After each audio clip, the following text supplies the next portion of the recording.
वो अपने काम की बड़ी पैशन थी। हर कोई कहता है यार वो तो मेरे साथ अटैच ही, वो मेरे साथ अटैच थी, मेरे से हर बात शेयरिंग करती थी, आती थी, बड़ी खुश होती थी, आज मैं यहाँ गई, आज यहाँ गई। सास के साथ उसकी बड़ी दोस्ती थी। वो अपनी जेब से पैसे खर्च कर देती थी, पैदल चली जाती थी, उसे बस अपना अपना बस वो क्रेज़ था उसे बस। वालदा तो बेचारी बड़ी सदमे में, वो तो सुबह से कब्रिस्तान जाके बैठी हुई थी। अस्सलाम वालेकुम नाज़रीन, आप देख रहे हैं उर्दू वायरल और मेरा नाम यासर शमून खान है। इस वक्त सीनियर तरीन सहाफ़ी सदफ़ जो निजी टेलीविज़न में एक अरसा 20 साल से अखबार और निजी टेलीविज़न के लिए अपनी सर्विसेज फराहम कर रही थी, उनकी स्पेशलिटी थी पॉलिटिकल बीट और साथ इदारों को वो बड़ा बखूबी करती थी। अरसा 6 साल से तो मेरी खुद उनके साथ मुसलसल एक रब्ता था, मुसलसल ज़ाहिर है हम उनको एडमायर करते थे एज ए सीनियर, और नहायत ही पुरवकार और नहायत ही पोलाइट शख्सियत थी और तमाम MNA MPs के साथ उनका मसावी बिल्कुल एक ऐसा रवैया हुआ करता था कि जैसे सबके साथ एक है। वो जर्नलिज्म करती थी, ना वो पाकिस्तान तहरीक इंसाफ थी, ना मुस्लिम लीग नून थी, ना PDM थी, बगैर किसी तफरीक के अपना काम किया करती थी। आज हम में नहीं है, वो शहीद हो चुकी हैं, शहादत के दर्जे के ऊपर फायज हो गई हैं।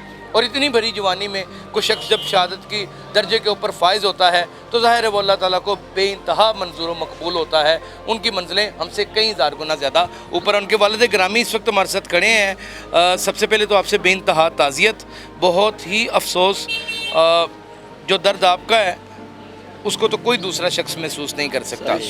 सही जो दर्द है वो बस अपने, जो आपने फरमाया, वो अपने काम की बड़ी पैशन थी, बड़ी पैशन। वो किसी पार्टी से बिलोंग नहीं करती थी, वो बस जिसको मिलना, हर कोई कहता है यार वो तो मेरे साथ अटैच ही, वो मेरे साथ अटैच थी, मेरे साथ अटैच थी। तो अल्लाह ताला अब उसके शहादत का रुतबा उसने पा लिया। जब ये घर से निकली तो लास्ट टाइम आपकी कब मुलाकात? मेरी जब इसने खान साहब का इंटरव्यू किया था उस दिन मेरे पास आई है, बड़ी खुश थी कि 2012 में इसने इंटरव्यू किया था खान साहब का, तो देखिए मैंने खान साहब का इंटरव्यू कर लिया, मेरे साथ खाना खाया है। उसके बाद सेकंड डे वो मेरे साथ उससे मुलाकात नहीं हो सकी, तो वो संडे को उधर चली गई है। तो ये वाक़या हो। कोई फ़ोन के ऊपर बात हुई? नहीं, कोई फ़ोन पे बात, क्योंकि वो वहाँ पे वो आप जो आप सूरत हाल थी कंटेनर के बेटी, ये कहा जाता है कि बाप से बेइंतहा मोहब्बत करती है। हर मेरे से हर बात शेयरिंग करती थी, आती थी, बड़ी खुश होती थी, आज मैं यहाँ गई, आज यहाँ गई। ये तो टेलीफोन कर लेती थी। अच्छा, फ़ोन भी कर लेती? फ़ोन भी कर लेती थी सोने से पहले कि पापा आप ठीक हैं, हार्ट का मुझे प्रॉब्लम था, तो वो खरीद यही होता था, मेरी टेंशन लेती थी कि आप दवाई ली, आपने ये किया वो किया। पर मैं कहा तो खुद थकी होती है तो आ जा, अच्छा मैं अगले हफ्ते आऊँगी, हफ्ते मैं टाइम निकाल के आऊँगी। बस वो किसी दिन टाइम निकाल के आ जा। ज़िंदगी में एतराज़ किया आपने और आपकी बेगम साहबा ने कि बेटा ये सहाफ़त का पेशा है, पाकिस्तान एक ख़तरनाक तरीन मुल्क है? ये उसकी सास बहुत खुश होती थी उसे देख के, ये उसका डिसीजन था, ये उसका अपना डिसीजन, ये उसका आपने आमीन का, उसकी सास का अल्लाह उनकी मफ़रत करे। वो अपनी अच्छी बहू भी थी, अच्छी बहू थी, वो सास के साथ उसकी बड़ी दोस्ती थी, बहुत दोस्ती थी, और उसने सास से, मैंने कहा अपनी सास से परमिशन लो। नाज़रीन, बच्चों के साथ बिल्कुल इस तरह से सदफ लगता ही नहीं था कि वो उनकी माँ है, लगता था उनकी सहेली है। बिल्कुल ऐसा ही है। लेकिन अब देखें, ज़िंदगी का एक बहुत बड़ा खला है जो कभी पूर्ण नहीं होगा। ये तो ज़िंदगी का दर्द, ये तो साथ ही जाएगा कब्र में। हमें इस मौके के ऊपर ये पूछना नहीं चाहिए, क्योंकि हम बजाते खुद सदफ़ की बरादरी हैं, उसकी फैमिली हैं, तो ये हम जानना चाहते हैं हुकूमत ने या पाकिस्तान तहरीक इंसाफ ने उनकी कोई कंपनसेशन या कोई ऐसी चीज़, हालांकि इसका हो नहीं सकता, लेकिन कुछ ऐलान किया कि नहीं किया, ऐलान किया है। अब जो इम्प्लीमेंटेशन होगी वो बाद में होगा। क्या ऐलान किया? वो 50 लाख शहबाज शरीफ साहब ने ऐलान किया, 50 लाख खान साहब ने किया। नाज़रीन, मकसद किसी भी इतनी बड़ी मौत के बाद चंद रुपयों का मिल जाना नहीं है। मकसद तो ये है कि बच्चों की कफ़ालत की ज़िम्मेदारी, ये भी एक बहुत बड़ी बात है पाकिस्तान में, वतन अजीज़ में सहाफ़ी जिस मुश्किलात से गुजर रहे हैं। आपको इस बात का पता है कि सदफ़ को मुझे बहुत अफसोस के साथ कहना पड़ रहा है, हमारे बहुत सारे TV नेटवर्क्स टाइम के ऊपर सैलरी नहीं देते, और जिस टेलीविज़न के साथ वो काम करती थी वहाँ पर तो ये रीत और रवाज है कि उन्होंने कसम खा रखी है कि मज़दूर तबके को हमने मारी देना। नहीं, वो सैलरी की परवाह नहीं करती थी। अच्छा, ना वो नहीं करती थी। वो अपनी जेब से पैसे खर्च कर देती थी, पैदल चली जाती थी, उसे बस अपना बस वो क्रेज़ था उसे, बस ये मैंने काम करना है, अब मैंने काम करना है, ये काम करना है।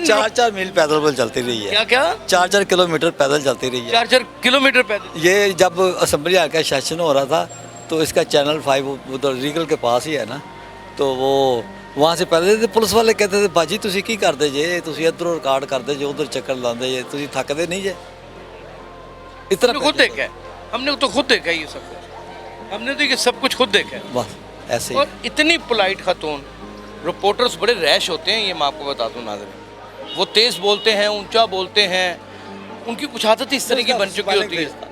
लेकिन स्माइलिंग फेस, झगड़ा हो जाना मेरा उनके साथ कई दफ़े कि आप इतनी क्या सादगी और शराफत से ये लोग भी कर रहे हैं, आप क्या कर, वो आगे से मुस्कुराती रहती थी, कभी नहीं, और उसकी 2 मिनट से ज़्यादा की नाराज़गी नहीं थी।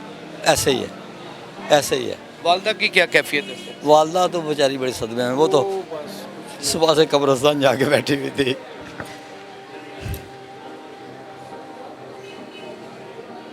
माँ और बाप के दर्द को कायनात में कोई नहीं समझ सकता। मैं खुद बच्चियों का बाप हूँ, बेटे का बाप हूँ। बड़ी इम्तिहान की घड़ी होती है माँ बाप बन जाना। औलाद हो तो हर वक्त हिचकी लगी रहती है गिर ना जाए, गिर ना जाए, और अगर ना हो तो बंदा वैसे ही मर जाता है कि मेरे पल्ले कुछ नहीं रहा। नाज़रीन, नहायत ही सदमे और दुख के साथ दो चार सदफ़ की फैमिली और उसकी पूरी बरादरी, साफ़ती बरादरी इस वक्त उनके घर में मौजूद है, और यहाँ पे एक सहाफ़ियों का तांता बना हुआ है, और यहाँ पे जितने भी सहाफ़ी हैं, ये मेरा अल्हम्दुलिल्लाह दावा है कि कोई एक ऐसा शख्स नहीं है जो सदर से पर्सनली तौर के ऊपर उसको जानता नहीं था, या उसका एहतराम या उसकी इज़्ज़त नहीं था करता। बस ये चंद घड़ियाँ होती हैं, उसमें अल्लाह को कुछ मुकद्दम होता है, उसके दर्जात बुलंद होने थे, उसको एक बहुत बड़ा रुतबा मिलना था, और शहादत का रुतबा वो महाज के ऊपर थी। ये महाज ही तो है कि 2 लाख बंदों का लॉन्ग मार्च हो और वो उसे एक औरत होकर कवर करे, इससे बड़ा महाज क्या हो सकता है। और मेरे ख्याल में जर्नलिज़म की अगर कोई इस वक्त फ्रंट लाइन सोल्जर जो शहीद हो गई है और सबसे बड़ा नुकसान जर्नलिज़म का हो गया है, वो सदफ़ है। नाज़रीन, मेरे पास कुछ फुटेजेस हैं, इस प्रोग्राम के दौरान लगेंगी, उनको देखिएगा, लेकिन दिल थाम लीजिएगा, अपना ख्याल रखिएगा। अल्लाह हाफ़िज़।